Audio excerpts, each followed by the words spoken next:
It was Homer who said Aphrodite was a child of Zeus. On to the next question. Medea was married to which legendary hero?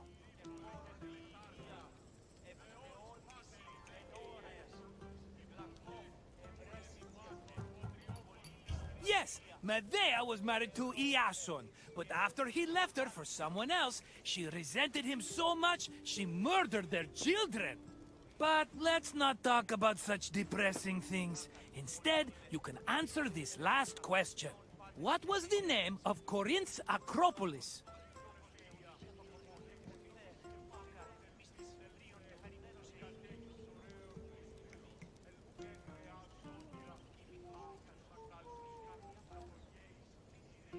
No. Although now that I hear it, I must admit that Acropolis really rolls off the tongue. Correct! The Acro-Corinth has been home to many sanctuaries, as well as the famous Temple of Aphrodite. You passed the test! Congratulations, my intelligent friend! Normally, I don't let people go until they buy a souvenir, but for you, my friend, I'll make an exception!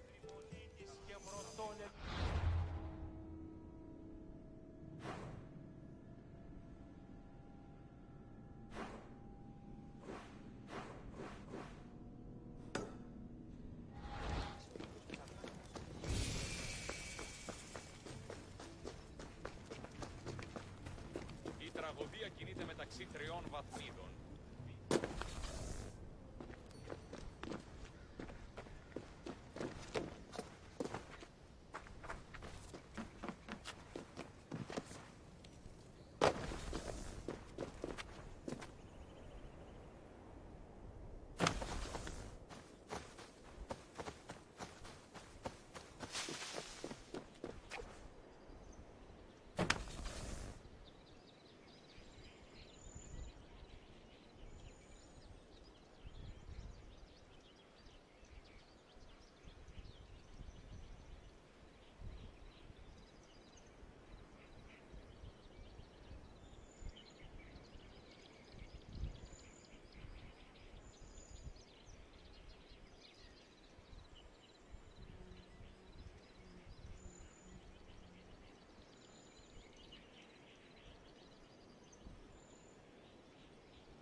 Welcome to Corinth, Wanderer. I have a special visit planned for you today. It's an intimate, informative look into the daily lives of Greek women. It's amazing what women could accomplish while men spend all day trying to out-debate each other at assembly meetings. Their work should be far more appreciated on the whole, but we're going to acknowledge that now.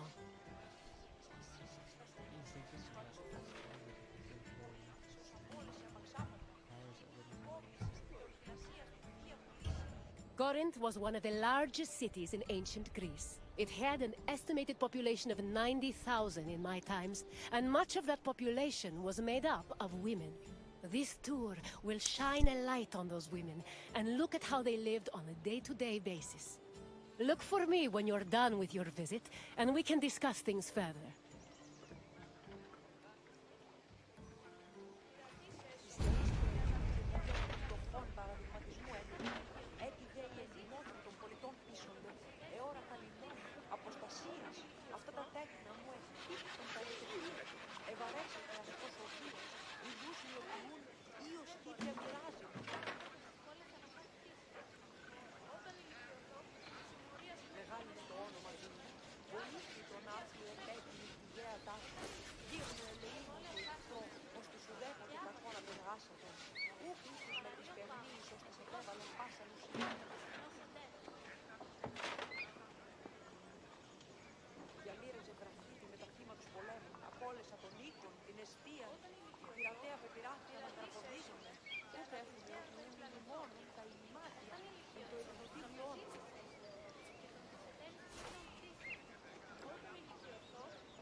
Young girls growing up in ancient Greek cities were usually raised by a nurse. They mostly stayed in the women's quarters of the house, the gunaikon, where they spent their time spinning threads and weaving. While there is not much historical evidence of young girls at play, especially compared to boys, it was still known to happen. For example, an ancient terracotta group depicts two girls playing ephedrismos. This was a competition to see who could strike an upright rock from afar using a pebble or ball. The game's loser had to close their eyes and carry the victor until they managed to touch the same rock with their hands.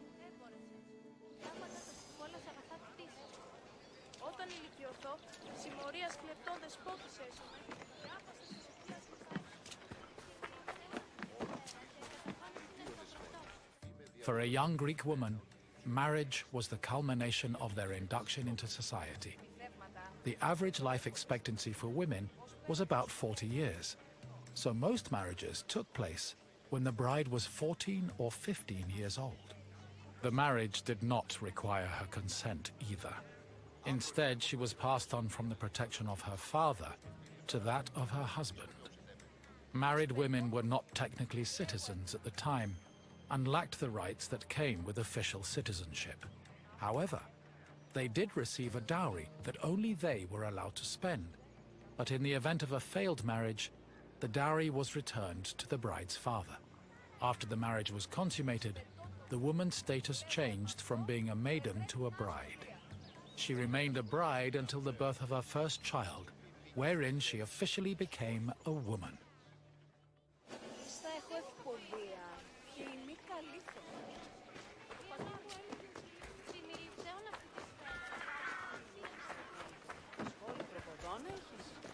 Women living in ancient Greek cities were essentially forbidden from participating in political life, and most aspects of their lives were controlled by men. Their most important responsibilities were running the household and giving birth to children, preferably boys. Most of the time, women's excursions outside of the house were limited to visiting other female neighbors, as per custom. The few exceptions to this strict rule were weddings, funerals, and religious festivals involving women in prominent public roles.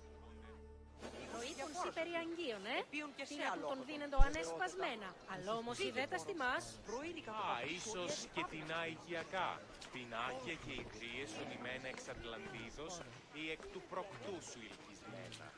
Είδα την αδυνάμενον αν παρέχει μη προμήθειαν άλατος και την άλλον φέρειν αρτήματα, υπέ και γεννησίτο. Ώστε εις τα άπαντα στους φέροντας άπαντα. Λέξος ή την εμή επιθυμία και ως αύριον εγγύησε ότι σχίσω εις τα σχήρα σου. Ως κατά. Ότι ούν επιθυμείτε ο άνδρες και γυναίκες δύναμε φέρειν ημί. Μη λυπήστε επιστώνου και βρίσκετε. Υπέ και βρίσκω. Making textiles was the main occupation of most Greek women. It was a woman's responsibility to manufacture clothing for each of her family members, as well as to weave other household textiles. Women with exceptional weaving skills were believed to make excellent wives, and weaving in general was seen as a very attractive quality. For example, Homer describes Odysseus's devoted wife Penelope as spending most of her days weaving at the loom. Similarly, many Greek vases depicting women weaving were combined with images of a woman holding a veil, which was seen as the symbol of a bride.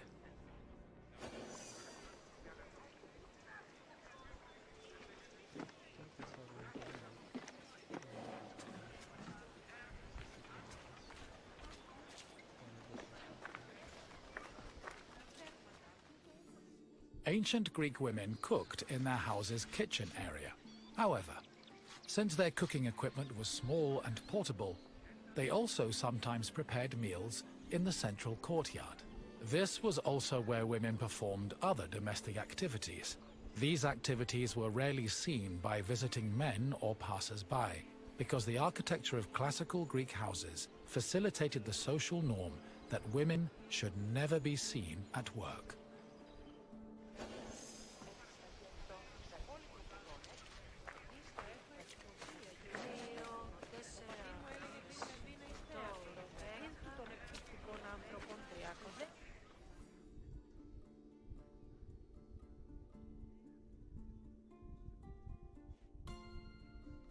The historian Strabo relays that the Temple of Aphrodite was one of Corinth's most famous landmarks.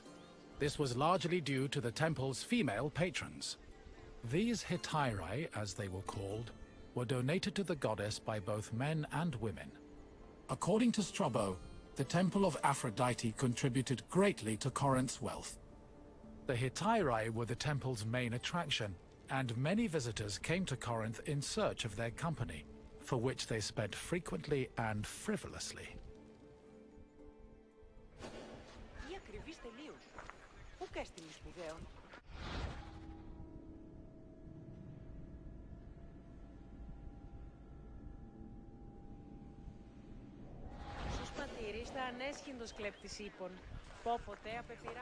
Hello again, Wanderer.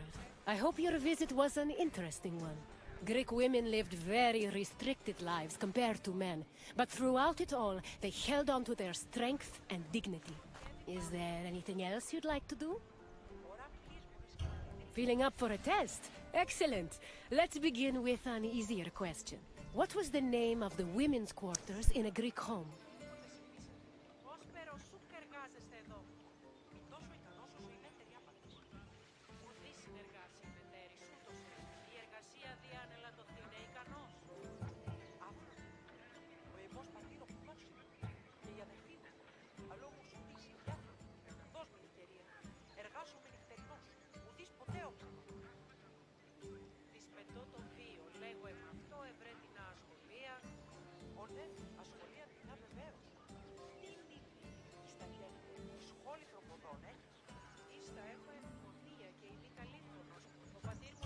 Correct.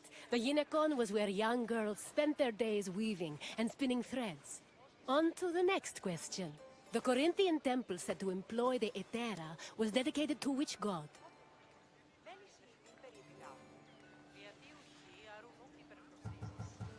The Corinthian temple said to employ the Hetera was dedicated to which god?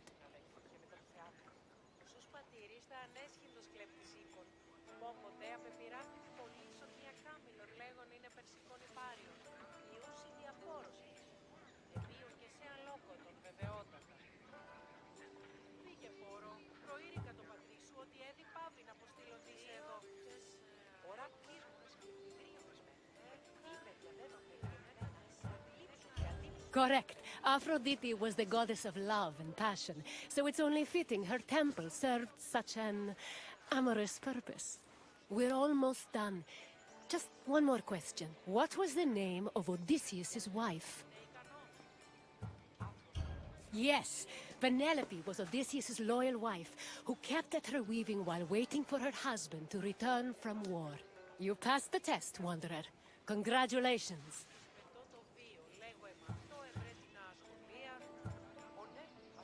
Then farewell, Wanderer, and thank you for visiting this great place.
Welcome, traveler, to the ruins of Mykine.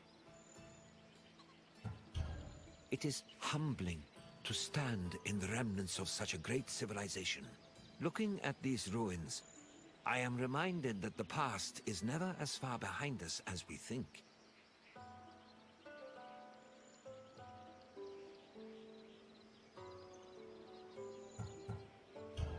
These are the ruins of Mykine, center of the old Mykinian civilization. It was home to great warriors and heroes. In many ways, places like Athens and Sparta stand on the shoulders of its accomplishments. This tour will take you through its ruins and introduce you to its most important monuments, revealing its history in the process. I hope you enjoy yourself. I'll be waiting for you at the end of your visit.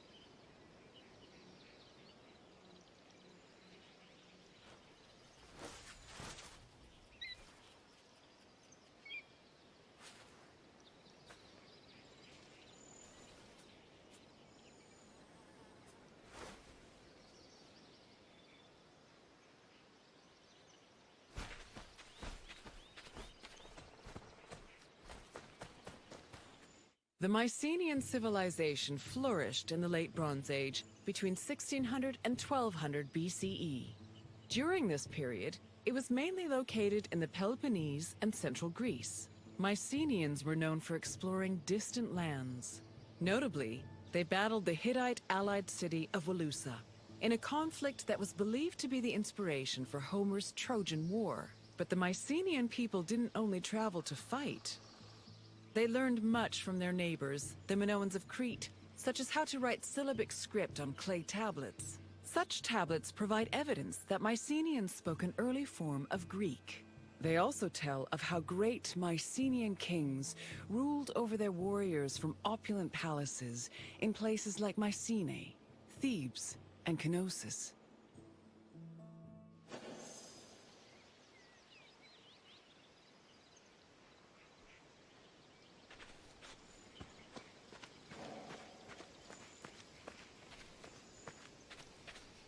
The entrance to Agamemnon's citadel, or the Lion Gate, is one of the most iconic monuments in Mycenae. It is impressive for both its height and for the intimidating rendering on its relief, which depicts two lions standing on either side of a column. Unfortunately, the lions' heads, which were presumably made of a precious metal or higher quality stone, have been lost to time. The gate was most likely meant to greet a triumphant king returning home from successful military campaigns and to awe foreign visitors.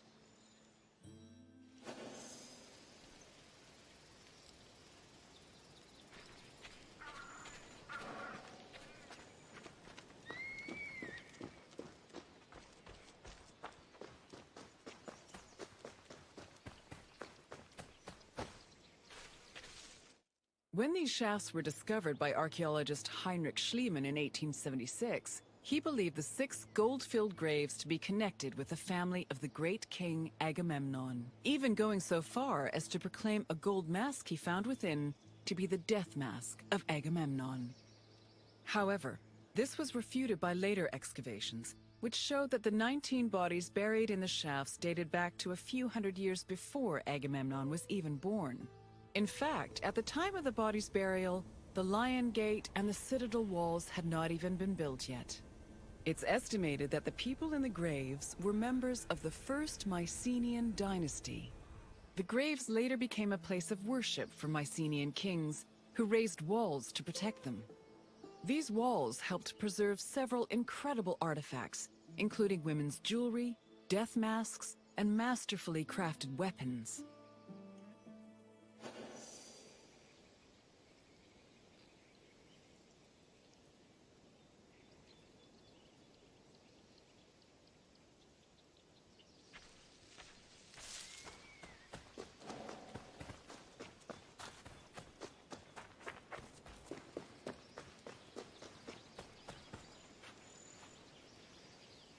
The entrance to Agamemnon's citadel, or the Lion Gate, is one of the most iconic monuments in Mycenae. It is impressive for both its height and for the intimidating rendering on its relief, which depicts two lions standing on either side of a column.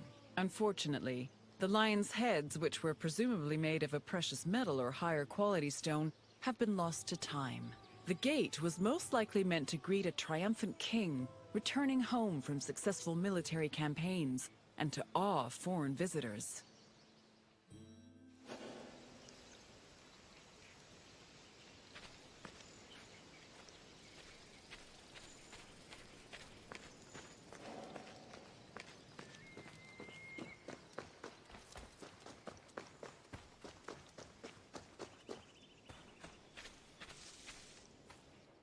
When these shafts were discovered by archaeologist Heinrich Schliemann in 1876, he believed the 6 gold-filled graves to be connected with the family of the great king Agamemnon, even going so far as to proclaim a gold mask he found within to be the death mask of Agamemnon.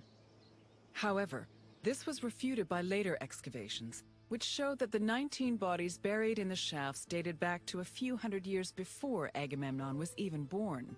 In fact, at the time of the body's burial, the Lion Gate and the citadel walls had not even been built yet. It's estimated that the people in the graves were members of the first Mycenaean dynasty. The graves later became a place of worship for Mycenaean kings, who raised walls to protect them. These walls helped preserve several incredible artifacts, including women's jewelry, death masks, and masterfully crafted weapons.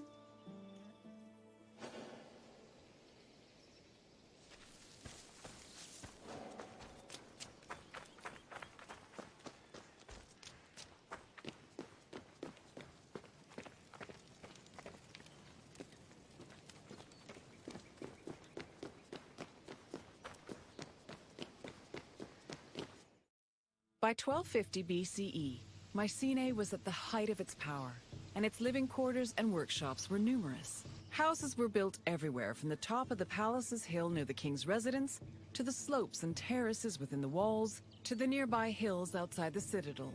At one point, the citadel's walls even had to be enlarged to make room for more quarters. The people who lived inside the citadel were those with high status in either the military, religious, or administrative sectors of the kingdom. This is reflected by the ceramic and metal vessels inside the houses, as well as their painted plastered walls.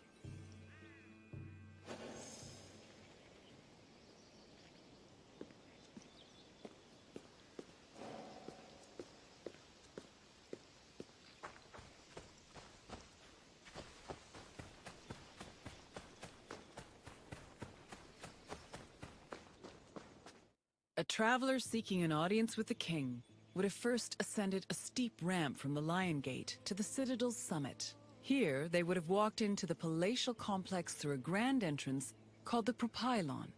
Once inside, their gaze would immediately be drawn to the palace's main hall, a monumental area known as the Megaron. The vividly decorated Megaron, which glittered with precious objects and colorful frescoes in its heyday, was where the king would have received the traveler.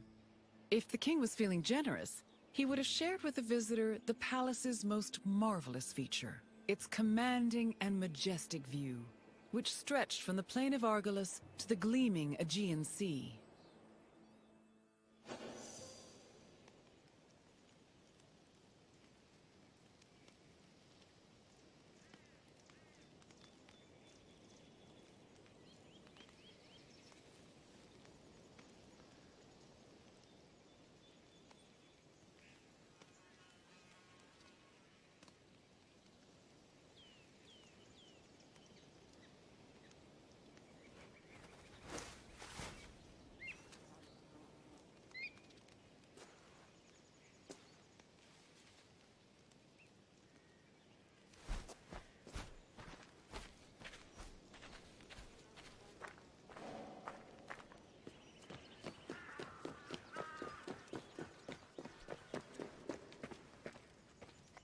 It was in this palace where a legendary Mycenaean king like Agamemnon would have held court. According to Homer and other poets, Agamemnon led the Greeks in the sack of Troy. Stories say that he was a fearsome warrior on par with Achilles, but also an overly ambitious and arrogant ruler. He sacrificed his own daughter, Iphigenia, to convince Artemis to grant his ship's passage to Troy. After conquering the city, he returned to Mycenae with mounds of riches, and a Trojan named Cassandra as his concubine. Agamemnon's wife, Clytemnestra, was not pleased with her husband's sacrifice of their daughter. She plotted to murder her husband out of anger. The plot was successful, and, depending on the version of the story, Agamemnon was either murdered in his bath by Clytemnestra or killed by his cousin Aegisthus during a banquet.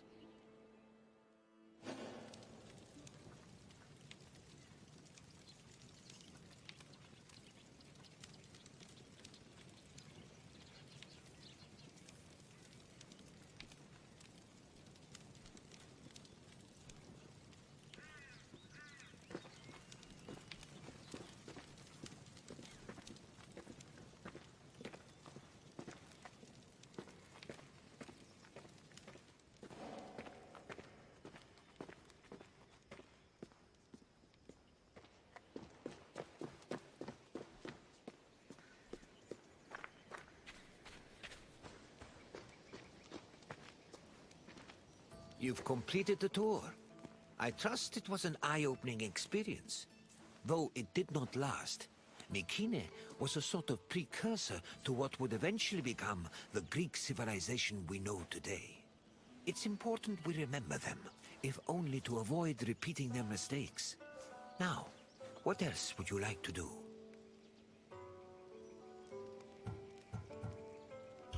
Then, I suppose this is farewell.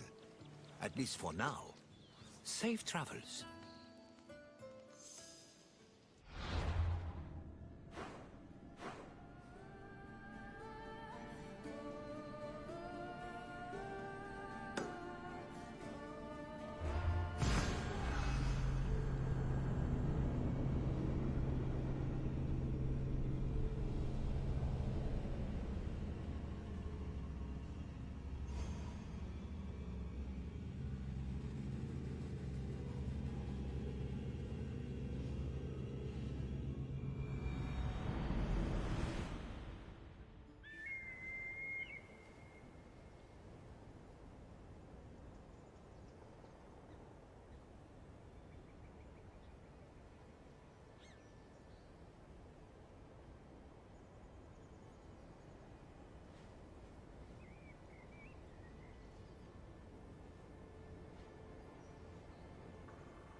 Μετρήπισα το ελάχιστον και το αίμα εξέρχεται, το αυτό και ο αήρ. Τούτο επιρρυθμίζει την πίεση.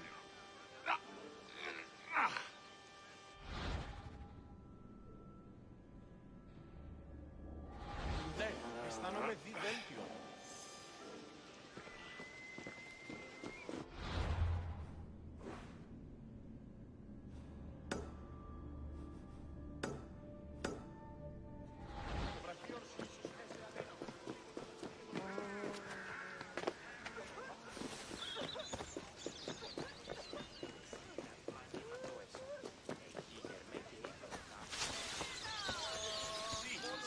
Βασανιώσε.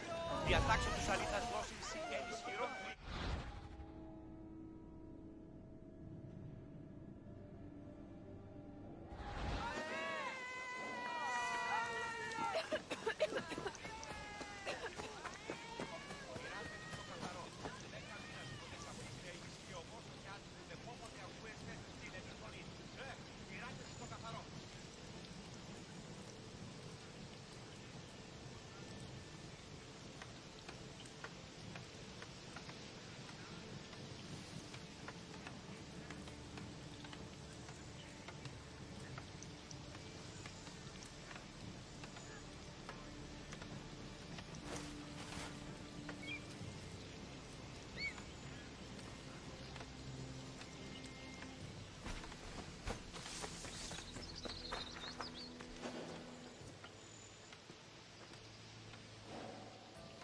Welcome, traveler, to the sanctuary of Asclepios, a place of rest and healing. The sanctuary of Asclepios is an amazing place, even for those with only a passing interest in medicine. It was a fascinating location, combining the mystical, religious, and scientific. And if someone happened to pass out, they'd luckily be surrounded by skilled physicians.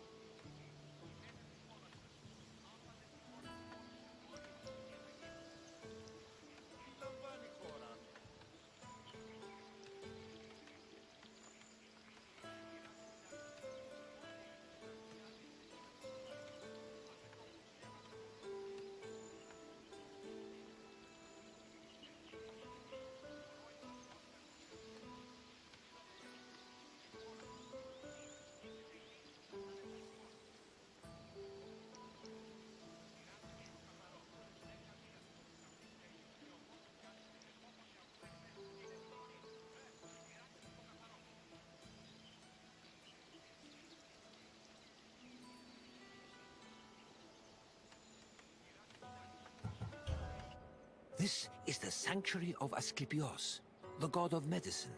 It was here that the sick and weary came, seeking cures for their ailments. Sometimes the medical practitioners provided the cures, and sometimes the healing came from the gods themselves. This tour will help explain the inner workings of the sanctuary, as well as the unique way the Greeks approached medicine. I hope you enjoy yourself. I'll be waiting for you at the end of your visit.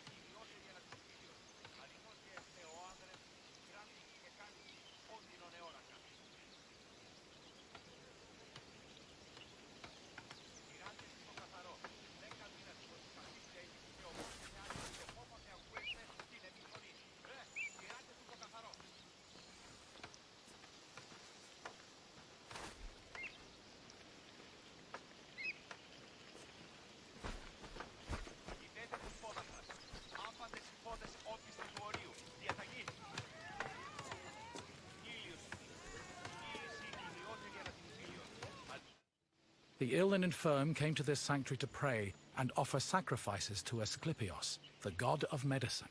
According to myth, Asclepios was once a mortal physician who eventually became a god. He had many sanctuaries across Greece, but the most famous was in Epidaurus. When pilgrims passed through the entrance of the sanctuary, they could read this inscription: "When you enter the abode of the god which smells of incense, you must be pure, and thought is pure, when you think with piety.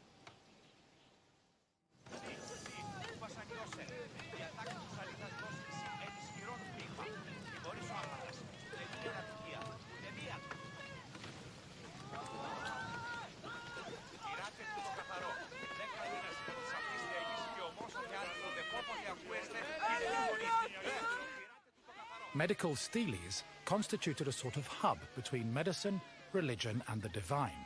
They were slabs with inscriptions that praised Asclepios' virtues and merit and described his methods of healing.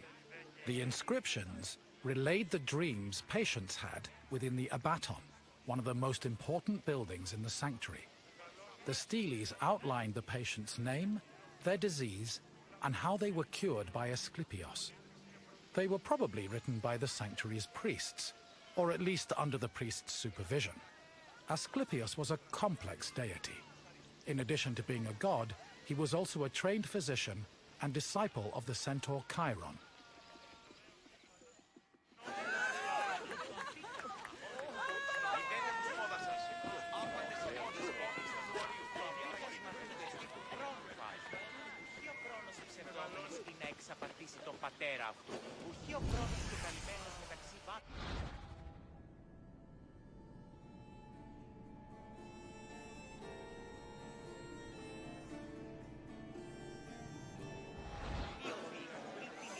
Επανέρχομαι στη αισιόδου θεογονία.